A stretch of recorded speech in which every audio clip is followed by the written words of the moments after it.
Há carros que vencem campeonatos, há carros que quebram recordes, e há carros que simplesmente existem no momento errado da história. O Renault Megane Coupé 2.0 16 válvulas, lançado em 1996, pertence exatamente a essa terceira categoria. Isso não é um elogio barato, nem uma crítica rasa, é apenas um fato. Nos anos 90, a indústria automotiva europeia vivia um paradoxo curioso. A engenharia nunca havia sido tão boa, motores mais potentes, eletrônica mais confiável, segurança finalmente levada a sério, mas o design não estava tão legal. Tudo parecia desenhado por comitês, quadrado, cinza, correto, carros feitos para não incomodar ninguém. Então a Renault fez algo estranho. Pegou um hatch médio, sensato, encurtou os entre-eixos, tirou duas portas, colocou um motor 2.0 aspirado de 16 válvulas e disse em silêncio: talvez dirigir ainda importe. E essa é a história desse Renault. Para entender o Megane Coupé, você precisa voltar a 1995. A Guerra Fria acabou, a União Europeia crescia, a economia respirava, mas os carros ficaram sem alma. Os hot hatches dos anos 80 haviam sido domesticados. 205 GTI, Golf GTI, Renault 5 Turbo, tudo isso virou lembrança. Agora os carros eram mais pesados, mais seguros, mais caros e muito menos emocionantes. A Renault especificamente vinha de uma década esquizofrênica. Criou o espaço, riram dela e depois venderam milhões. Criou o Clio Williams, genial, caro, mas nichado. Em 95 a missão era outra: volume, estabilidade e previsibilidade. Nascia o Megane Hatch e Sedan, bons carros, premiados, completamente esquecíveis, mas escondido no catálogo havia um coupé.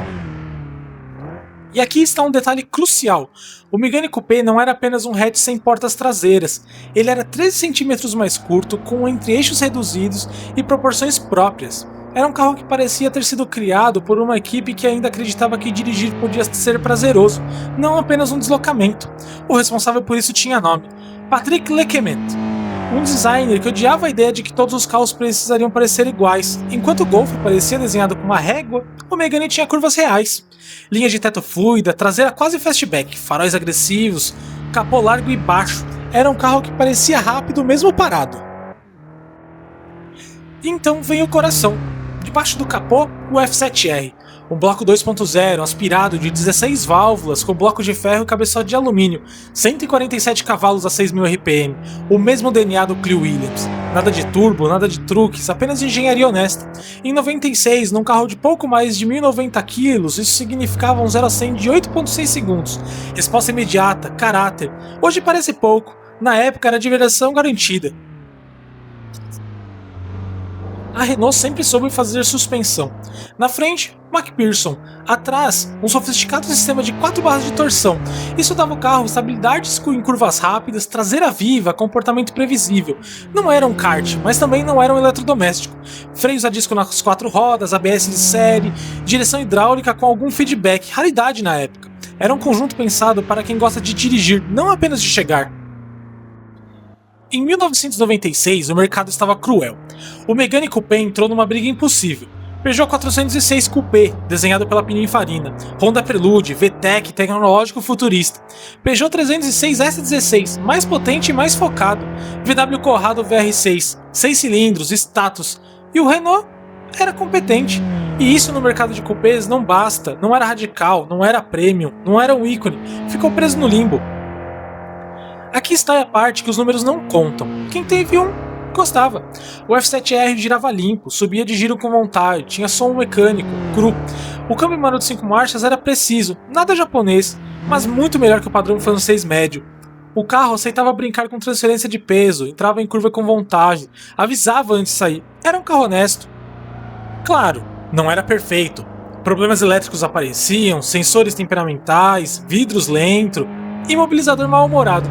Mas mecanicamente, o F7R era um tanque, se bem cuidado, correia dentada em dia, óleo trocado, ele rodava centenas de milhares de quilômetros. Em 99 veio a fase 2, visual atualizado, mais segurança, mas o motor F7R começou a sair de cena, dando lugar ao 2.0 IDE, o F5R. De injeção direta, mais moderno, mais econômico, menos carismático, a alma começava a ir embora. O Megane Coupé ensinou algo importante a Renault. Para um esportivo dar certo, ele precisa ser extremo. Essa lição gerou o Megane RS, os recordes de Nürburgring e a obsessão por chassis. O Coupé foi um erro necessário. Hoje, encontrar um original é raro, mas quando você encontra, o carro parece minúsculo, você sente tudo, sem filtros, sem modos de condução. 147 cavalos ainda são suficiente, porque peso importa, resposta importa, conexão importa. O Renault Megane Coupé 2.0 16 válvulas não mudou o mundo, não virou pôster, não virou meme, mas foi honesto, bem pensado e apaixonado. No mundo que caminha para carros silenciosos, autônomos e digitais, lembrar de um coupé francês aspirado, manual, imperfeito, é um pequeno ato de rebeldia, e talvez esse seja o seu maior legado. Se você chegou até aqui, provavelmente também gosta e acredita que carros são mais do que números de ficha técnica. Então se inscreva no canal, porque aqui a gente fala de máquinas que quase deram certo, e porque isso as torna ainda mais interessantes. Deixe seu like, isso ajuda mais do que qualquer algoritmo admite.